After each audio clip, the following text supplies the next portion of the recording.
ముందుగా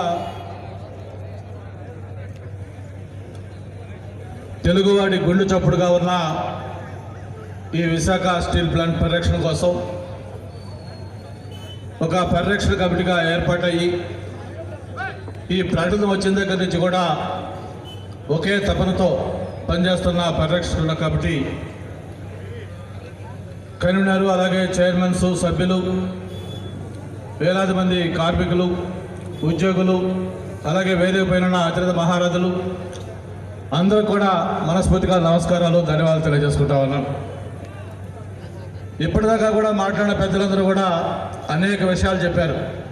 నేను వాడి జోలికి మళ్ళీ వెళ్ళి మీకు విసుగు తెప్పించాలనుకోవట్లేదు. ఎందుకంటే విశాఖపట్నం స్టీల్ ప్లాంటు చరిత్ర ఏంటి, పుట్టుపూర్వోత్తరాలు ఏంటి, ఎలా మనం సాధించుకున్నాం, అవన్నీ కూడా మీకు మాకంటే కూడా చాలా బాగా తెలుసు. అయితే ఒక్క విషయం మీకు చెప్పాలనుకుంటా ఉన్నాం. ఈ దేశంలో అనేక చోట్ల అనేక పరిశ్రమలు ఉన్నాయి. ఒక పక్క ప్రభుత్వ రంగంలో ఉన్నాయి, కొన్ని చోట్ల ప్రైవేట్ రంగంలో ఉన్నాయి. అన్ని రకాల పరిశ్రమలు అనేక రాష్ట్రాల్లో ఉన్నాయి.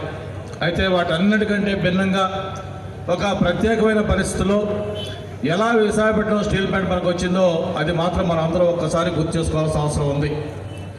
ఏదో కేంద్రం ఒక నిర్ణయం తీసుకొని ఒక 5 స్టీల్ ప్లాంట్లు ఈ దేశంలో పెడతా ఉన్నాం, ఒక స్టీల్ ప్లాంట్ ఆంధ్రప్రదేశ్కి విశాఖపట్నంలో పెడతా ఉన్నాం, ఒక స్టీల్ ప్లాంట్ మధ్యప్రదేశ్లో పెట్టాం, లేకపోతే ఇంకోటి ఎక్కడో బీహార్లో పెట్టామని చెప్పి అలా కోటలో వచ్చిన స్టీల్ ప్లాంట్ కాదు విశాఖపట్నం స్టీల్ ప్లాంట్.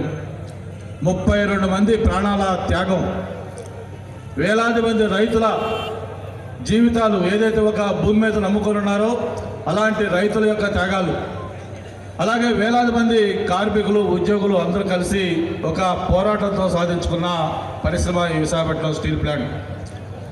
అందుకే ఈ విశాఖపట్నం స్టీల్ ప్లాంట్ ప్రైవేటైజ్ అవుతుంది 100% అనే ఒక ప్రకటన వచ్చిన దగ్గర నుంచి కూడా మన శరీరంలో ఏదైనా ఒక భాగం విడిపోతే ఎలాంటి భావన కలుగుతుందో అలాంటి భావన ఈరోజు మన అందరికి కూడా కనిపిస్తూ ఉంది. ఇది మన ఉచ్ఛ్వాస నిశ్వాసలాగా మనం భావిస్తూ ఉన్నాం. విశాఖపట్నం స్టీల్ ప్లాంట్ అనేది విశాఖ నగరానికే పేరు మార్చిన ఘనత ఈ విశాఖపట్నం స్టీల్ ప్లాంట్ది.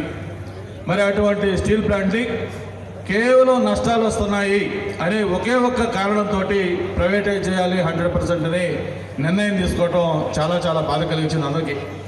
అందుకే ఆ రోజు నుంచి ప్రతి ఒక్కరి గుండెల్లో కూడా ఎలా ఈ స్టీల్ ప్లాంట్ మనం కాపాడుకోవాలి అనే ఒక ఆలోచన అందరూ కూడా మనం చూస్తూ ఉన్నాం. ఈరోజు వేదిక పైన వివిధ పార్టీల నాయకులు ఉన్నారు, అలాగే వివిధ ఉద్యోగ సంఘాలు ఉన్నాయి, కార్మిక సంఘాలు ఉన్నాయి. ఇక్కడ వేలాది మంది ప్రజలు, ఉక్కు కార్మికులు కావచ్చు, ఉద్యోగులు కావచ్చు, వాళ్ళ కుటుంబ సభ్యులు కావచ్చు, అందరూ కూడా ఒకే ఒక లక్ష్యంతో ఇక్కడ రావడం జరిగింది. ఈ స్టీల్ ప్లాంట్ ఏది ఏమైనా సరే మనం పరిరక్షించుకోవాలి, మనం కాపాడుకోవాలి, ఇది ప్రభుత్వ రంగంలో ఉండాలని ఒక తప్పంతో మనం అందరూ ఇక్కడ సమావేశమయ్యాం. మరి మీకు తెలుసు, గతంలో కూడా అనేక ఉద్యమాలు చేశారు, అనేక కారణాల కోసం మనం పోరాటాలు చేశాం.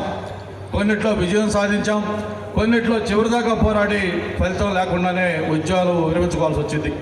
అయితే ఇందాక మాట్లాడే పెద్దలు చాలామంది చెప్పారు, మంత్రి రాజశేఖర్ కానీ లేకపోతే మిగతా చాలామంది, ఎవరి తరం కూడా కాదు ఈ విశాఖపట్నం స్టీల్ ప్రైవేటైజ్ చేయడం అని చెప్పారు. అయితే మనం ఒక్క విషయం ఆలోచించాల్సిన అవసరం ఉంది. ఇది ఈరోజు కేంద్రంలో ఉన్న ప్రభుత్వం చూస్తూ ఉన్నాం, చాలా బలమైన నాయకత్వం అక్కడ ఉంది.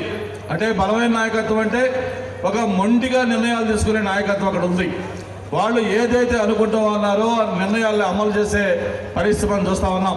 ఇందాక మన సోదరులు చెప్పారు, రామకృష్ణ గారు అన్న, ఢిల్లీలో రైతాంగం ఏదైతే ఒక చలి రాత్రి పగలు తేడా తెలియకుండా రోడ్ల మీద ఎదురిస్తూ వాడు చేస్తున్న పోరాటం కంటే పెద్ద పోరాటాలు లేవు. అటువంటి పోరాటం చేస్తున్నా కూడా చెల్లించిన పెద్దలు అక్కడ ఉన్నారు. ఏదో నేను ఒక ఎమ్మెల్యేగా రాజీనామా చేశాను, మా పల్లా శ్రీనివాస్ ఆమరణ దీక్ష చేశాడు, లేదు ఇక్కడ రాజకీయ పార్టీ నాయకులు అందరూ వచ్చి సపోర్ట్ ఇచ్చాం, ఇక్కడ పరిరక్షణ కమిటీ టెంట్ వేసుకొని మేము రోజు నిరాహార దీక్ష చేస్తూ ఉన్నాం, ఒక మీటింగ్ పెట్టాం, పబ్లిక్ మీటింగ్ అంటే ఢిల్లీలో పెద్దలు దిగొచ్చి దీన్ని ఆపేస్తారని నేనైతే అనుకోవట్లేదు. ఇది ఒక ప్రజా ఉద్యమంగా మారాల్సిన చారిత్రాత్మక అవసరం ఉంది. విశాఖపట్నం స్టీల్ ప్లాంట్ జోలికి వస్తే ఇది తెలుగువాడి సెంటిమెంటు, ఇది ఒక పరిశ్రమ కాదు, ఇది తెలుగువాడి ఆత్మగౌరవం అని ఢిల్లీ పెద్దలకి తెలిసినప్పుడు మాత్రమే ఆ నిర్ణయాన్ని రోల్ బ్యాక్ చేస్తారు తప్ప మామూలు ఒత్తిడి ఇటువంటి మనం చేసుకొని మనం తృప్తి పెడితే అది మనల్ని మనం వంచుకోవడం అవుతుంది. ఇది ఖచ్చితంగా ప్రతి తెలుగువాడి గుండె తాకాలి, ప్రతి తెలుగువాడి ఇంటి తలుపు తట్టాలి, ప్రతి ఒక్కరు కూడా ఈ ఉద్యోగం నాది, ఈ ప్లాంట్ మాది, దీన్ని మేము కాపాడుకుంటామనే ఒక స్ఫూర్తితో మనం ముందుకెళ్ళిన తర్వాతే మనకి ఫలితాలు ఉంటాయని చెప్పని అప్పటిదాకా ఎవరు కూడా విశ్రమించకుండా ఈ ఉద్యమాన్ని కొనసాగించాలని చెప్పని కోరుకుంటూ, మరి వచ్చే మార్చిలో పార్లమెంటు సమావేశాలు ఢిల్లీలో జరగబోతా ఉన్నాయి. ఎందుకంటే పార్లమెంటు సమావేశాలు, బడ్జెట్ సమావేశాలు చాలా ముఖ్యమైన సమావేశాలు. మరి ఇక్కడ ముఖ్యమంత్రి గారి నాయకత్వం వహించమని ఆల్రెడీ అందరూ కోరాం. మళ్ళీ ఈ వేదిక ద్వారా ముఖ్యమంత్రి గారిని కోరదాం, అవసరం వస్తే అన్ని రాజకీయ పార్టీలు పిలవండి, లేదు రాజకీయ పార్టీలతో ఏదైనా ఇబ్బంది ఉంటే అందరూ ఎంపీలు తీసుకెళ్ళండి, గౌరవ ప్రధానమంత్రిని కలవండి, కలిసి విశాఖపట్నం స్టీల్ ప్లాంట్ యొక్క ప్రత్యేక పరిస్థితులు ఏంటో చెప్పి ఈ ప్రైవేటీకరణని 100% ఆపాల్సిన బాధ్యత కూడా గౌరవ ముఖ్యమంత్రి గారి పైన ఉంది. మరి నిన్న కాక మొన్న వచ్చిన ప్రతిపక్ష నాయకులు చంద్రబాబు నాయుడు గారు కూడా చెప్పారు, ఈ బాధ్యత ముఖ్యమంత్రి గారిని తీసుకోమనండి, మేము అన్కండిషనల్గా ఆ ముఖ్యమంత్రి గారితో పాటు వస్తాం మేము కూడా అని చెప్పని ఈ రాష్ట్రంలో ప్రధాన ప్రతిపక్షంగా ఉన్న తెలుగుదేశం పార్టీ చెప్పడం జరిగింది. అలాగే వేదిక పోయిన అన్ని పార్టీల నాయకులు కూడా చెప్పారు. ఇందాక మా సోదరులు రామకృష్ణ గారు చెప్పినట్టుగా బహుశా ఇది ఒక చరిత్రలో నిలిచిపోయే రోజు.